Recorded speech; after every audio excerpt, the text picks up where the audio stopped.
రావటం, దేవుని మాట వినకపోతే చాలా బాధల శ్రమలు అనేది వస్తుంది. దేవుడి మాట విన్నప్పుడు ఆయనే నడిపిస్తాడు. నీకు శోధనలు ఎన్నైనా రావచ్చు, ఎన్ని బాధలైనా రావచ్చు, వాటన్నిటి నుండి దేవుడు ఏం చేస్తాడు? నిన్ను విడిపించేస్తాడు. మొత్తాన్ని ఆ ప్రతి ఒక్క దాన్ని కూడా నీకు ఏదైతే ఉందో వాటిల్లో నుంచి విడిపించేస్తాడు. నీకు శ్రమ వచ్చినా, బాధ వచ్చినా, ఏదొచ్చినా ఎంతకాలం అంటే కొంతకాలమే.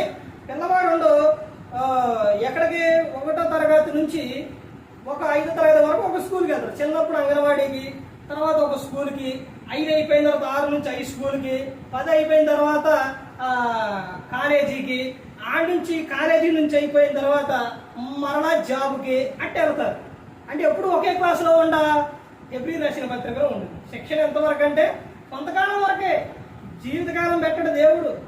అది దేవుడు మనకు ఇచ్చిన ఏంటంటే ఈ లోకంలోని ఆశీర్వాదం ఏంటంటే దేవుడు నిత్యము మనలను విడిచిపెట్టాడు. అలాగే తండ్రి అయిన దేవుడి లోకాన్ని పంపించిన తర్వాత మనం నిత్యం పరలోకంలో ఉండాలని యేసుక్రీస్తు ప్రభువును పంపించారు. ఆయన మన కోసం ప్రాణం పెట్టారు.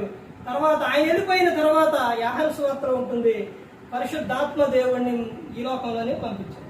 ఆయన మనల్ని నిత్యం కూడా ఇప్పుడు నడిపిస్తూ దేవుడు ఎప్పుడు కూడా మనలను విడిచిపెట్టారు. అదే చెబుతున్నారు ఇప్పుడు చెప్పే ఆయన. యేసుక్రీస్తు ప్రభువారు మీకు అర్థం అవడం ఒక విషయం చెబుతారు. యేసుక్రీస్తు ప్రభువారు ఆ శరీరధారి అయిన దినములలో కొంతమంది మీద సవాల్ ఇసిరిండు. ఏంటది? 2 సవాళ్ళు ఇసిరిండు యేసుక్రీస్తు ప్రభువారు. ఒక వ్యక్తి సవాల్ ఇసాలి అని అంటే ఏదైనా ఆ వ్యక్తిలో లోపం లేకపోతేనే సవాల్ ఇస్తుంది. ఏదైనా ఉంటే ఇస్తురా. ఆయన సవాల్ ఇసిన విషయం ఏంటంటే, నాలో పాపం ఉందని మీలో ఎవరైనా నిరూపించగలరా అన్నారు. అంటే ఆయనలో పాపం ఉందా? పాపం ఉంటే కానీ చెబుతారా? నీలో ఈ పాపం ఉందని చెబుతారు. ఆయనలో పాపం లేదు కాబట్టి చెప్పారు. ఈ దేవాలయాన్ని పడగొట్టని 3 రోజుల్లో లేవుతారని చెప్పాడు. అంటే ఆ విషయం ఏంటి? ఆయన తిరిగి మరలా 3వ రోజు లెగుస్తానని చెప్పిన విషయం. చెప్పినట్టే చేశారా? చెప్పినట్టే చేశారు. అలాగే దేవుడి గ్రంథంలో రాపించినట్టే ఏం చేస్తారు, అలాగే చేస్తారు, అలాగే జరుగుతుంది.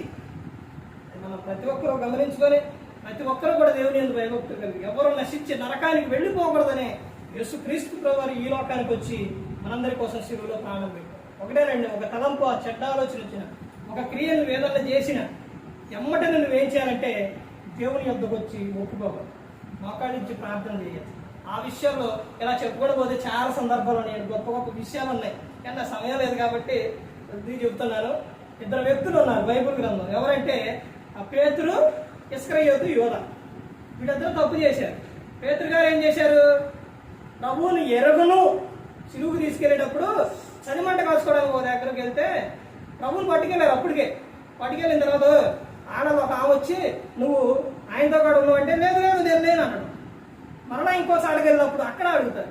మరలా ఇంకోసారికి అక్కడ వెళ్ళినప్పుడు ప్రభువారు ముందే చెబుతారు, 3 సార్లు నువ్వు నన్ను ఎరుగు అని చెప్పినప్పుడు కోడి ఊసిద్ది అని చెప్తారు.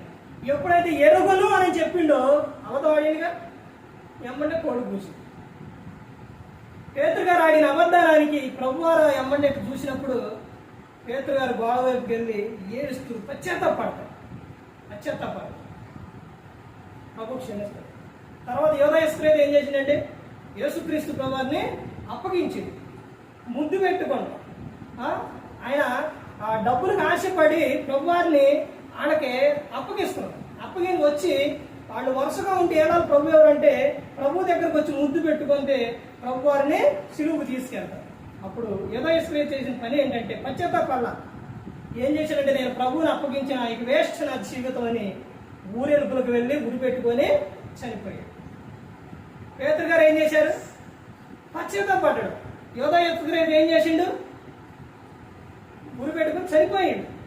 చూశారంటే పేతురు గారు వస్తూ ఉంటే ప్రభువారి లోకం విడిచి వెళ్ళిన తర్వాత రోగుల్ని ఆయన నీడబడితే చాలు బాగుపడతారని అక్కడ పెట్టారంట. అంతగా దేవుడు హెచ్చించింది. హిజ్కియా ఆయన ఏం చేసిండండి, ఇక నువ్వు ఇల్లు సదురుకో, యెషయా ప్రవక్త వచ్చి చెబుతాడు, నీకు మరణకరమైన వ్యాధి వచ్చింది, ఇక నువ్వు సదురుకోవడమే, నువ్వు వైపోతావు అని చెప్పినప్పుడు ఆయన ఏం చేస్తారో తెలుసండి, గోడ తట్టు తిరిగి దేవునికి మొరబెట్టాడు. అప్పుడు రాజుగారు ప్యాలెస్ అంటే ఎంత ఉంటుంది? చాలా ఉంటుంది, చాలా పొడుగు ఉంటుంది. ఆ యెషయా ప్రవక్త ఇక్కడి నుంచి అంత దూరం వెళ్ళబోయేసరికి దేవుడు వాక్కు పంపిస్తాడు, యెషయా మరలా వెళ్ళి చెప్పు అంటే వెళ్ళి, ఇదిగో ఇచ్చికియా దేవుడు నీకు మరలా 15 సంవత్సరాలు నీకు ఆయుష్ పెంచిండని చెప్పి.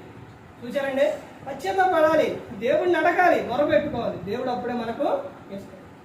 ప్రతి ఒక్కరు కూడా దేవుని యందు భయభక్తులు కలిగి పరిశుద్ధాత్మ మాట ఇంటూ హృదయశుద్ధిని కాపాడుకుంటూ క్రీస్తుని పోలి నడుచుకుని ఈ లోకం నుంచి పరలోకానికి చేరుకుంటారు. అందుకే యేసుక్రీస్తు మనందరి కోసం తన ప్రాణాన్ని పెట్టారు.